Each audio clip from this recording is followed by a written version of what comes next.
कुशीनगर जनपद में घर पर सो रहे शिक्षक की सोमवार सुबह गोली मारकर हत्या कर दी गई। इस घटना से पूरे इलाके में तनाव फैल गया है। शिक्षक की हत्या के बाद बदमाश उनके घर की छत पर चढ़कर हवाई फायरिंग कर दहशत फैलाने की कोशिश करने लगा। लोगों ने इसकी सूचना पुलिस को दी, लेकिन करीब 1.5 घंटे बाद जब पुलिस मौके पर पहुंची, तब तक भीड़ अपना सब्र खो चुकी थी। प्रत्यक्षदर्शियों के मुताबिक हत्यारोपी आत्मसमर्पण करना चाहता था, लेकिन बेकाबू भीड़ ने लाठी डंडे से पीट पीट कर उसे मार डाला। इस दौरान पुलिस मूक दर्शक बनी तमाशा देखती ही रही। तरिया सुजान थाने क्षेत्र के रामपुर बंगरा निवासी सुधीर सिंह पुत्र मोहर सिंह सीमावर्ती बिहार में शिक्षक थे। सोमवार की सुबह 8 बजे के करीब स्कूटी से आए अज्ञात हमलावर ने उनके घर में घुसकर उन पर फायर झोंक दिया। ग्रामीणों के अनुसार सुधीर को सोते समय हमलावर ने 3 गोलियां मारी। उनकी मौके पर ही मौत हो गई। घटना के बाद हमलावर ने शिक्षक के घर की छत पर चढ़कर हवाई फायर करना शुरू कर दिया। आवाज सुनकर ग्रामीण लाठी डंडा लेकर पहुंचे। उन्होंने हमलावर की घेराबंदी कर पुलिस को सूचना दी। ग्रामीणों का आरोप है कि सूचना के बावजूद पुलिस लगभग 1.5 घंटे की देरी से मौके पर पहुंची।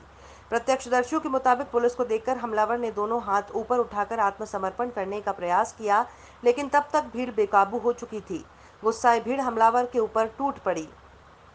आक्रोशित ग्रामीणों ने लाठी डंडे से पीटकर हमलावर को मार डाला। पुलिस पूरे घटनाक्रम के दौरान लाचार नजर आई। सीओ तमकुहीराज की अगुवाई में पुलिस हत्यारोपी को मौके से निकालने की कोशिश में जुटी थी, लेकिन ग्रामीणों के आक्रोश के कारण कई बार संघर्ष की स्थिति आ गई। ग्रामीण किसी भी दशा में हमलावर को पुलिस के हवाले करने को तैयार नहीं थे। मौके पर अब भी तनाव की स्थिति बनी हुई है। सुजान के ग्राम रामपुर बगरा में आज सुबह लगभग 8 बजे एक व्यक्ति नीली स्कूटी से सुधीर कुमार सिंह के घर पर आया और उसने उनके बड़े भाई राजेश सिंह का अपने को मित्र बताते हुए उनसे मिलने की इच्छा प्रकट की। सुधीर सिंह उस समय स्नान कर रहे थे, परिवार में महिलाएं थीं, उन्होंने बैठाया, उसे चाय पिलाई। सुधीर सिंह जब स्नान करके निकले तो घर वालों का कहना है तब तक उसने पिस्टल निकाली और उनके ऊपर फायर कर दिया। फायर की आवाज़ सुनकर के घर वालों ने शोर किया। जब तक वो निकलकर बाहर भागता तब तक पास पड़े उसके लोग इकट्ठा होकर घेर लिए। वो घर के अंदर घुसा, वहाँ से छत पर चढ़ गया।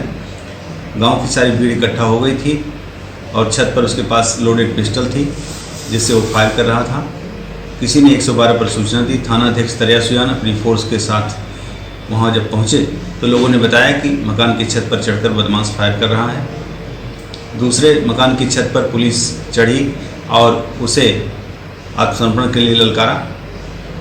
उसने जवाबी फायर किया।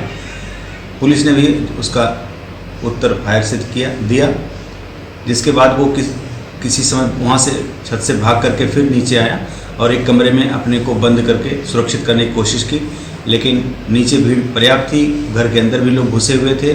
जैसे ही उसे देखा कि सीढ़ी से भाग के कमरे में पहुँचा है, भीड़ ने उसे दरवाज़ा तोड़कर अपने कब्जे में ले लिया। उसे पिस्टल से फायर करने का फिर मौका नहीं मिला। उसकी पिस्टल मौके से बरामद हो गई है। पुलिस जब तक दूसरे मकान की छत से उतर करके और सारी भीड़ को हटाकर उसको कब्जे में लेती, तब तक लोग इतना उसे पीट चुके थे कि बाहर लाने पर उसकी मौत हो गई। इस संबंध में अग्रिम विधिक कार्रवाई की जा रही है। उत्तर प्रदेश में जिस तरह के हालात हैं, जंगल राज में तब्दील हो चुका है। कोई भी व्यक्ति सुरक्षित नहीं है। कल ही एक पूर्व विधायक की हत्या हुई। अगर आप इस तमकुही को देखेंगे तो केवल तरिया थाना क्षेत्र में एक दिन में 3 घटनाएं होती हैं। एक चकनी खास में एक व्यक्ति को मार डाला जाता है।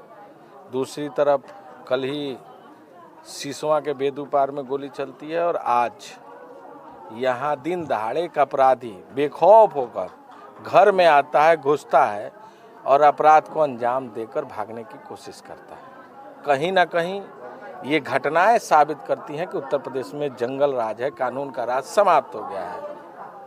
अपराधी जिस तरह घटनाओं को अंजाम दे रहे हैं, लूट, हत्या, डकैती और बलात्कार इस प्रदेश की पहचान बनती जा रही है। महिलाएं सुरक्षित नहीं, पुलिस वाले सुरक्षित नहीं, आम आदमी सुरक्षित नहीं, व्यापारी सुरक्षित नहीं, कोई भी वर्ग आज सुरक्षित नहीं है।